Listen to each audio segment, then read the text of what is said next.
You're listening to the My Simplified Life podcast, and this is episode number 72.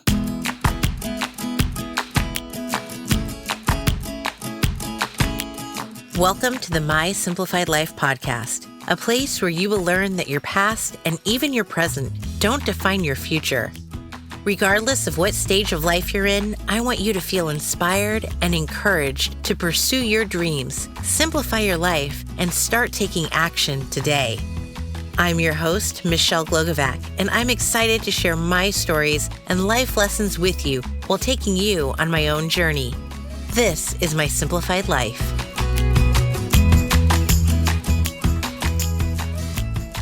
Hey friends, welcome back to another episode. I'm your host, Michelle Glogovac.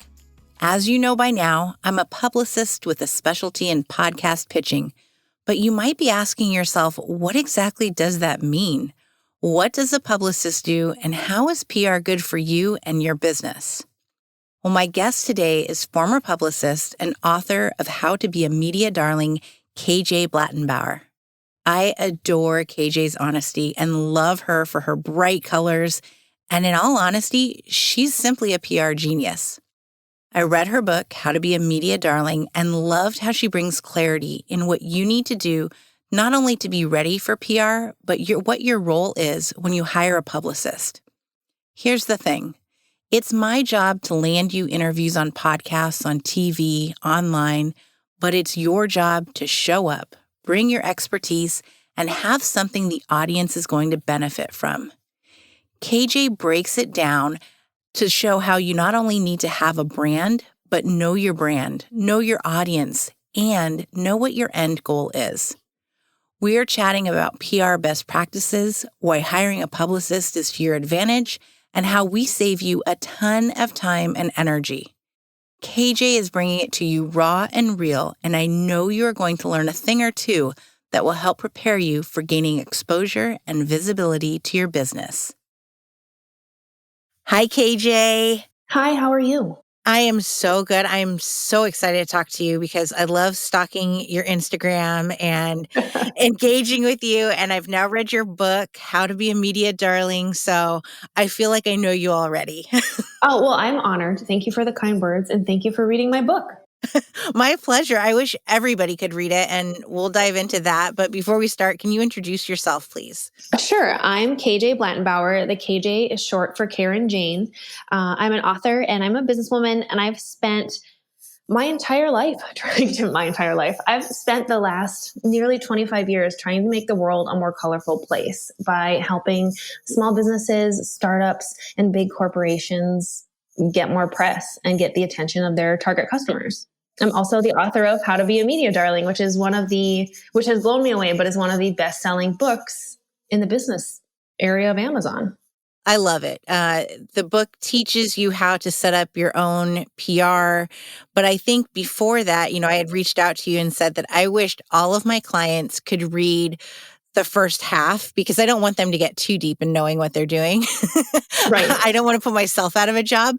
But the first part about knowing your brand and understanding who you are is so important. And I love the way you lay it all out. How did you get to want to do this? How did you get into PR?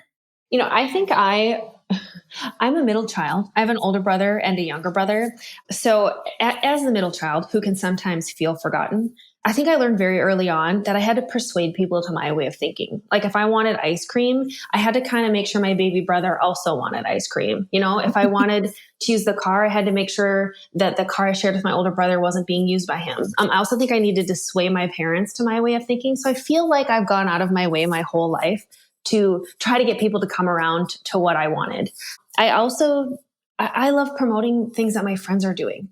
I think if you're excited about something and you're passionate about something and you're pouring your blood, sweat, and tears and all of your finances into something, you should be excited to talk about it. And not everyone knows how to do that. So that's why I originally went to college, thought I was going to do the fast track, graduate early, take a semester off, go to law school, blah, blah, blah. Everyone wants to be a lawyer spiel.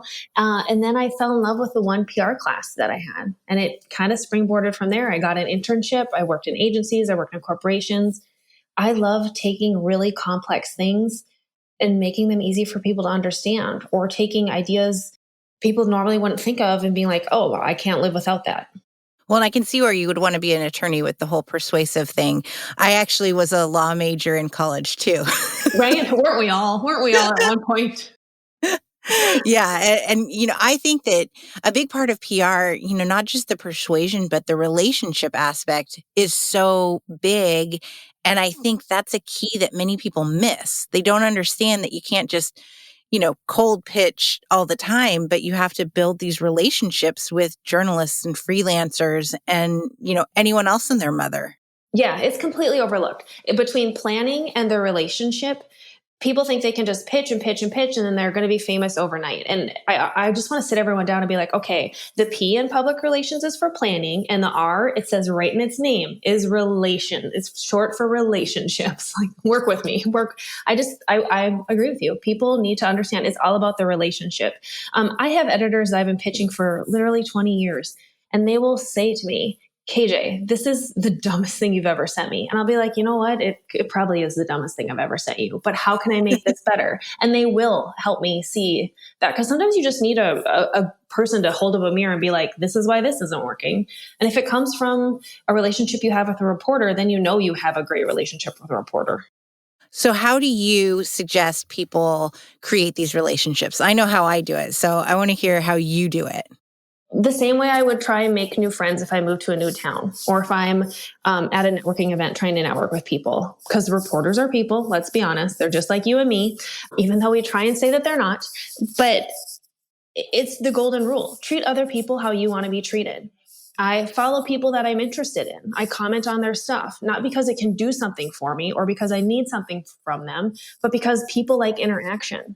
I've formed great relationships with editors, helping them find resources and sources for stories that have nothing to do with my clients, that have nothing to do with what I'm working on. But if they're doing a story on yoga pants and I just happen to be living in yoga pants for my entire life, I'm going to tell them what yoga pants are great and what work.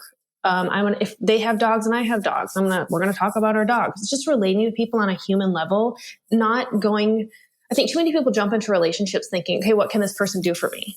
Oh, this person writes for Forbes. I'm going to talk to them immediately about how I can get into Forbes. Nobody likes that. No one likes when someone jumps into your direct messages on any social media channel and immediately starts trying to sell you stuff or asking you for something. You wouldn't just move into a new neighborhood and go over to your neighbors and be like, okay, give me the top list of who redid your bathroom, your floors, who does your lawn, who does your pools. Just give me the list of that by 5 tomorrow. That would be awesome. No one does that. You build relationships with people. You interact with them on a level. You follow them on Twitter. You retweet some of their tweets that you think are funny. You share memes that they've shared on Instagram. You go back and forth. You Snapchat each other. You have a rapport. If they write something and you think it's great, you tell them. If they write something and you think that maybe they missed something, you politely point it out that there might be an alternate ending.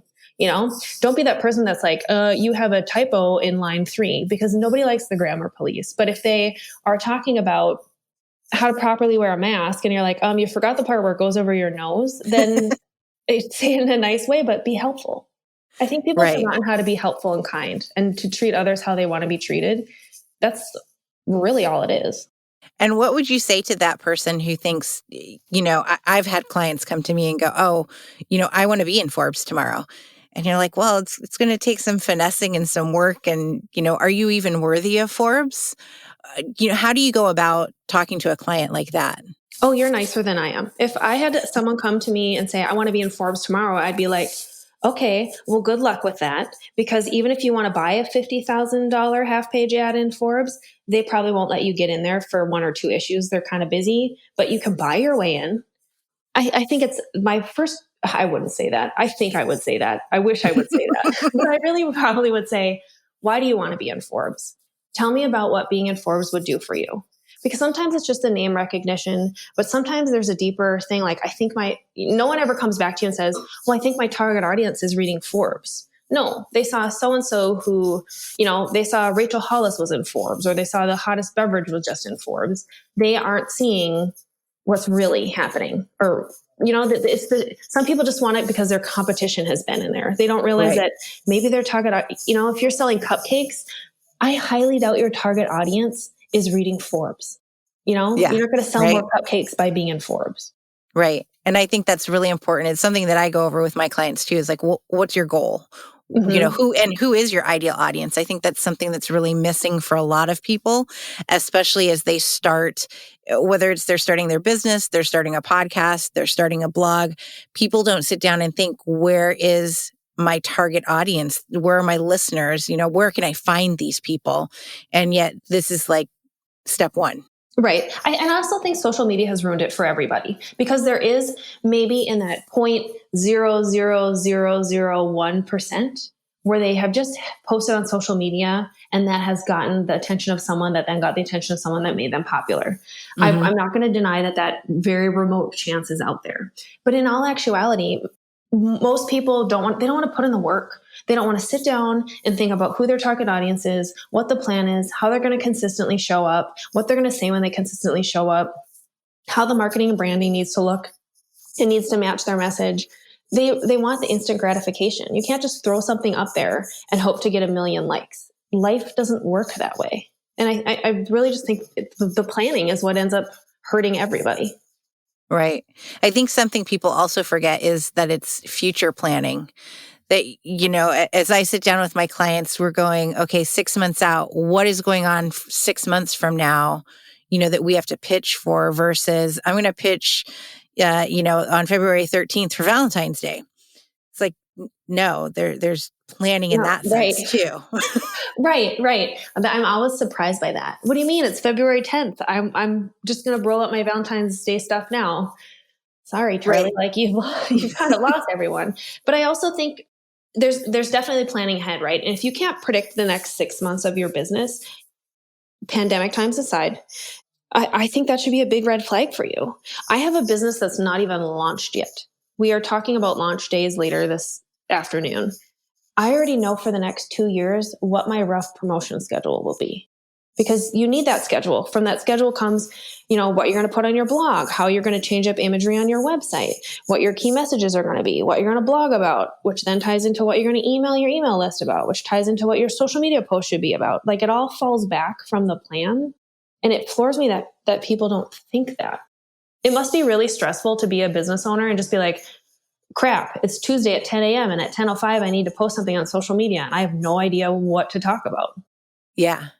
And I love your social media posts, by the way, because you do. I like to look at some of the national holidays as well. And I see you do that, and the rhyme and reason behind your, what was it? You do 2 gives for 1 take.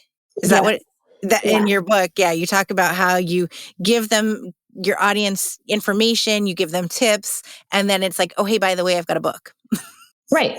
I have a book. You don't want to pay for, you can talk to me one-on-one on the phone, but if you don't want to pay for my time, which I get, like we all have to budget, especially now, I have a book. It's $15.99. It's going to cost you less than it costs you to go to Subway. It's going to help you for years to come. P.S. Buy my book. So I go to social media as an escape. I see it as, I'm only on Instagram these days. Twitter seems angry. Facebook was never my jam. I don't want to Snapchat people, like I'm in my 40s. But Instagram is kind of my jam. I really like it. I like the pretty pictures. I like to see other people's pretty pictures. Some people are excellent writers and it's fun to read their captions. Some people are really funny and I need to laugh. We all need to laugh more. But I like to go on Instagram, and I don't follow anyone that's constantly selling me things. I can't stand it. I can't stand when influencers, I know they have to make a living, but when everything is an ad, or you're trying to push this, that, and the other thing, or you have a course and it's constantly launching, I'm not going to follow you. I'm sorry. I'm not going to. I'm there for inspirational content that helps me, gets me inspired for my business, makes me smile or laugh throughout my day, or makes me think about something, like challenges or educates me in some way. But I also get it. We all have to make a living. I use Instagram, even though I don't feel like it looks like it now. I use Instagram as a sales tool. It is a sales channel for me, but I'm not constantly selling because I think you have to give a little bit to have a relationship with people. You wouldn't sit down next to someone, you wouldn't invite someone out for coffee and then start hard selling them on life insurance. Like, you'd sit down with your friend and you'd be like, here's this, here's this, here's this. Oh, by the way, I noticed that Jim broke his arm and his company's being sold. Have you thought about life insurance and transitioning things? Like, you're there to be helpful, but you don't just immediately launch into the sales pitch. And I think the same goes for emails. There's one that keeps popping into my inbox and I'm like, she's just selling something again. Like I'm going to hit unsubscribe because I know that you're just selling something else and it's boring. It really does nothing for me when I know that you just want my money. Mm-hmm. How would you say, since you've been in this a lot longer than I have, how would you say that PR has changed? Because I don't know if I saw something the other day about it being more freelancer based, that for on the journalist side, that you're seeing more and more freelancer journalists who are writing the articles than you are people that are actually, full-time employees. Yeah, I think as things have gone digital, because when I started in PR, we were still using the internet was a new thing. When I graduated from college, no one had personal computers, kids. We were still looking up reporters' phone numbers and I guess the start of their email addresses by hand in like phone books that would give you the world's worst paper cuts. And I do not miss those days. But I used to work at the place where you created the phone books. I worked in the yellow pages. Who picked that paper? That was terrible. Thanks for all those paper cuts. I don't know how I survived. As things have gotten more digital, I think that it's the freedom. People can literally work from anywhere, but it also has cut down on anyone can work from anywhere. Anyone can be a journalist. You don't have to go to school and get your master's in journalism and be an English major. You just have to have an idea, access to Wi-Fi, a source or two that can be verified, and do some research. And you can throw things up. Heck, some people even skip the research phase. But I also think that as advertising dollars have gone away, as things have moved digital and hard copy is no longer a thing, they've lost advertising dollars. So they can't afford to have staff in newsrooms. And I think that's why you're seeing a lot of freelancers do things. And I also think that people got tired of only seeing certain sides of the news portrayed. They want to see their side, or they want to talk about things they want to talk about, not just the same 5 stories that you see across every network news channel. So things have dramatically expanded. And I think as you see social media continue to expand and there to be different channels, I think you're going to see more and more people reporting, which is great. But at the same time, I still long for the days of Walter Cronkite. I miss when journalists didn't give opinions. I miss when journalists gave you, here's the facts that we know, draw your own conclusion. I miss those days because I think just like kids can now Google any answer, they don't have to think for themselves when they're doing their homework. I feel like the way that the news is portrayed now it's Googled us to death. It's taken away our chance to form our own opinions about, okay, here's the issue. How do I personally feel about this issue? Some days I feel like you can directly make a correlation between what Chrissy Teigen says on Twitter to what every single person I'm following now believes is a thing. Yeah. And it's, especially with recently what's happened with the election, the inauguration, I've been watching more of the news. Usually we just do like NBC Nightly News and that's it. But we're having it on more consistently. And I've been completely floored. I guess I haven't been watching enough, but specifically CNN, not to knock them, but I'm so amazed and taken aback by these reporters. Just, here's my opinion. Here's what it is. And I'm like, wow, you didn't hold back on, you really thought, but that's not news. That's your opinion. Right. It's like surprising. Yeah. Like you're not a journalist. You're a spokesperson. Talk show host. And it doesn't matter where politics completely aside. I do not care if you lean right, left, middle of the road. You are starting your own fraction of puppy loving whatever's over here that has nothing to do with American government, but you want to be a political party of puppies, whatever you want to do. I just miss here's the facts of the story, because it seems like we've moved more towards feelings over facts. And I just miss how it was. Like Ted Turner would roll in his grave if he saw how CNN was, just like the founders of Fox News would roll in their grave if they saw where Fox News was today. And it just seems, like, give me the facts. Like the sky is blue. Why can't someone just tell me that it's blue? And then my neighbor can think it's a different color blue, and someone can say it's purple, and I can still be like, I don't know, you guys, I think it's blue. So I miss those days. I miss those days of reporting and of just real reporting. And I miss the days of, there was a hot minute there where ad dollars drove who was going to be featured in places. And every 6 to 9 months, you see that rear its head again. And it's like, come on, guys, you can't just always feature the people who are advertising in your publication. Looking at you, Entrepreneur Magazine, you got to branch out from there. Yeah. Now, on the topic of politics, with everything we've seen the last year, what is your opinion on putting out what your actual personal opinion is on your social media, especially if you're trying to look to get press for your business? Because I've seen mixed things, and even myself, prior to like Black Lives Matter, I didn't really speak. I wanted to be neutral. I didn't want to get on anyone's bad side. But then as we have these issues coming up and movements, really at the forefront of everything, I took a stand and went, well, I'm going to say that, this is what I agree with. This is what I don't agree with. And at the same time, I went, what if I offend someone? That's not really who I want as my client anyway. So I'm okay with that. What's your opinion around that? First, it's sadness. I am extremely sad that how you lean politically is now your leading personality trait. I'm sad that that's where we've come, because there are many other things that people are before they are a Republican, Democrat, or whatever else is out there. I think it's disheartening. And I think it's disheartening to, what happened to agreeing to disagree? I think it's disheartening that the second someone opens their mouth about who they voted for or what political party they are, that someone from the opposing party would immediately shut them down or not listen. What if you were a different political party than me and you said you had the cure for cancer? And I was like, I don't care what you have, Michelle, because I'm in this political party and we are opposite sides of the aisle. I'd be like, you know what, Michelle, tell me more. You just cured cancer? That's amazing. What happened to that? Am I the most unqualified person to speak about Black Lives Matter? Yes. I'm going to go with yes. I'm the most unqualified person. I don't put politics. Look, I have beliefs and I have opinions upon opinions, but I don't think that my social media or my brand, even though it's my name, I don't think that those opinions matter. Because I'm like you. I want people that love me to love me. And I want the people where my stuff doesn't matter to them. I don't care if you hate me. I'm not here to make everyone like me. And I think there was a time in my 20s and early 30s where I wanted everyone to like me. I don't care anymore. If you don't like me, you don't like me. And there'll be other people for you. There's a lot of fish in the sea. I'm going to swim with my school. Look, it's what you feel comfortable with. Some people some people want to be the Chrissy Teigens. You want to be the antagonist.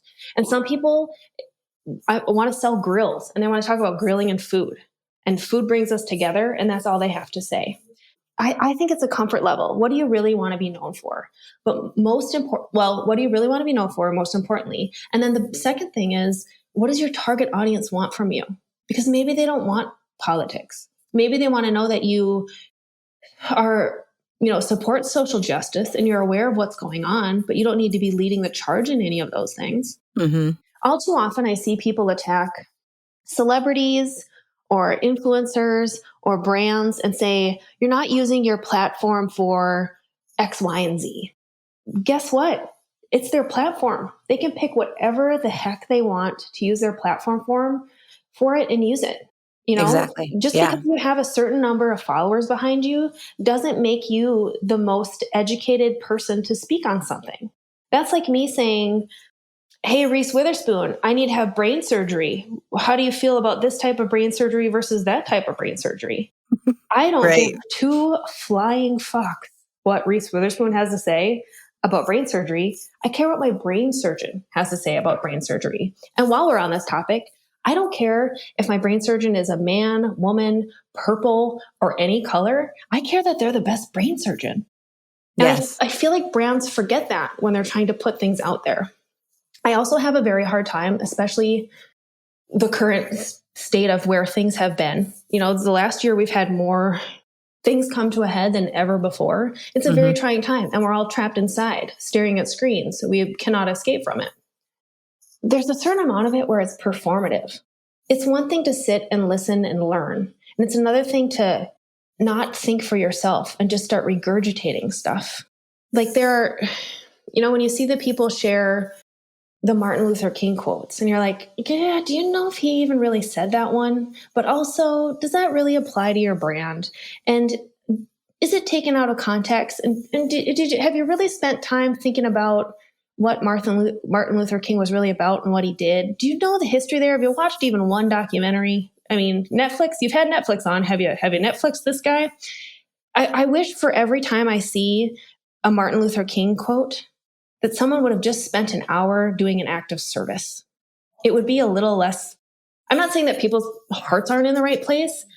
I just think for all the things we put out there for other people to see and judge, we could also be doing at home, and it would make the world a better place. We're so quick to jump and judge and project our stuff on other people. We've all had time at home. We should maybe have been doing some self-reflection and lots of therapy. I don't know. Yes, and I've done both. So right, I've had tons of therapy. Let's dive in, Michelle. Yeah, I FaceTime my therapist. It's amazing. Oh my gosh, it's amazing. I don't have to sit on your couch and I can tell you all my problems. Sign me up for multiple sessions a week. Thank you. Yeah, I was like, oh, so an hour is really an hour. It doesn't mean I have to get in the car, spend 30 minutes driving, get in the car again. This is fantastic. I do it from my bed. My poor therapist is like, I now offer 30-minute sessions. So if there's just something you think that you need, that you really need to talk about, yeah, I could vent all day with you, friend. Let's do this. I got a lot of things I got to get off my chest. I love it. I want to go back to, we talked about freelancers and journalists, and, anybody can kind of say that there's something. I think that's applicable to all over the online space right now, including PR. Oh, I had no idea that so many people out there called themselves publicists. It's kind of mind blowing, and I don't want to say myself included, because I'm actually doing the work and I, have proof to back it up that I know what I'm doing.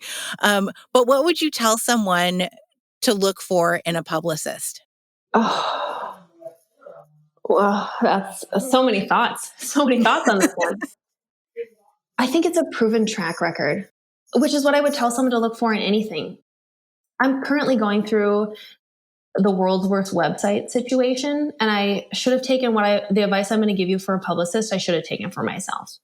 I think, sure, it's great if they have tons of references and flashy online presence, and it looks like they've gotten a lot of press for their clients, but I think it's digging in. It's calling to see those clients. Did they really get that press for them? What was the relationship really like? Does your styles mesh with them? That sort of thing. I've worked with amazing clients where our styles don't mesh, and what they want to do kind of goes against my values. And I've worked with clients where even if I never took on another PR client, if they picked up the phone and they needed me, I would jump to help them just because they're genuinely good, awesome people. So I would look at their track record and make sure they really know what they're doing. You can't shop for a publicist on a price point. If you are just trying to get something quick, fast, cheap, and out there, don't do PR. Don't do it for yourself. Buy my PR book for $15.99 and then do your own PR. But I think you get what you pay for with publicists. You want someone with experience that can help with your niche. You're not going to go to someone who specializes in spas and salons if you're trying to promote a drink. Mm-hmm. They have to look for someone with expertise, someone that can give you references, and then someone that you can see they've actually gotten coverage for people. I love that advice because I've seen it. I've seen the websites where I'm like, did you really get them there? Or your clients were just featured there? And there are also people, right? There's two types of publicists. Well, there's many types of publicists, but for this conversation, there's two types of publicists. And I've been both. There are companies you are always going to work for, or clients you're always going to work for, where the media is always coming and you are reacting to what the media is constantly asking you every single day. Your client is that popular. And at that point, you're a traffic cop. And there are clients like small businesses and startups where your publicist have to go out there every day with 15 ideas and try as hard as they can to get you publicity. That's the kind of person you want. You want the proactive person that no matter what the news cycle is going to figure out how to get your candle company in all the press you want. I literally just posted that on my Instagram this morning. Reactive versus proactive PR. It's a huge difference. I don't think people get it.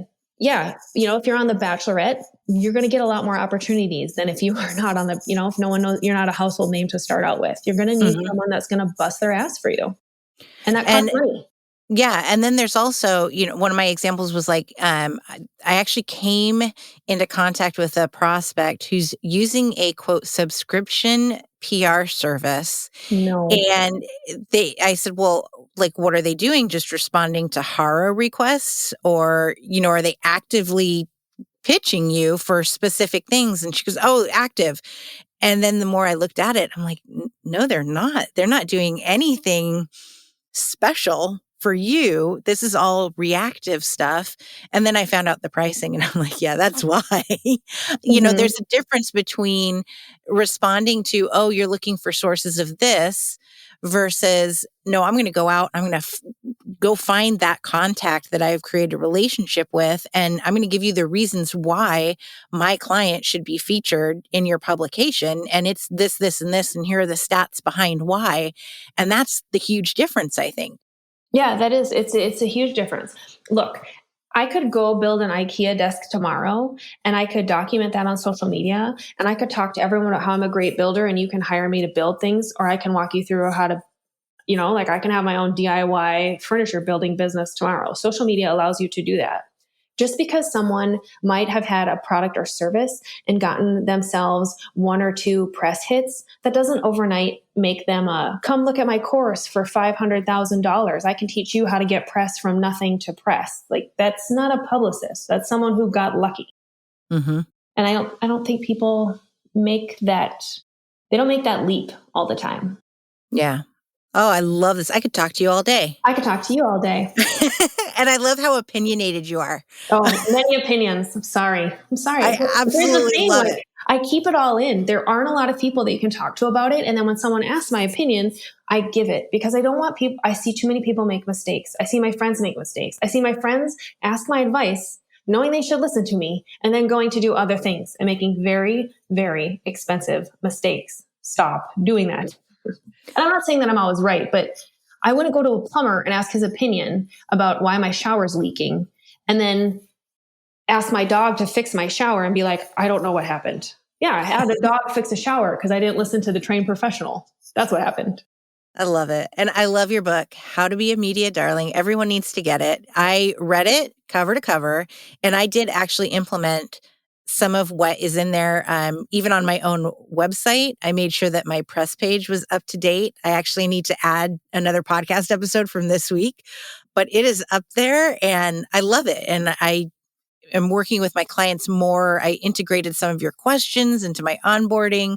So I've learned from you and I appreciate it more than you know. Oh, thank you. Thank you for reading the book. I really, really appreciate that. I can't wait to go check out your press page now.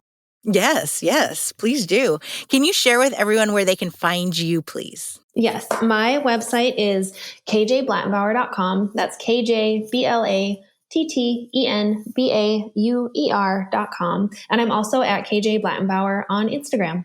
Excellent. Thank you so much. I really enjoyed chatting with you. We should do it again.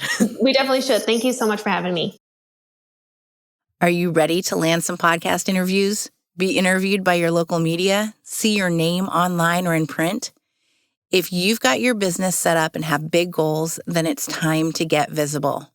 I'd be more than happy to work with you and have a package just for podcast pitching, one for traditional PR, and recently added a speed pitching package.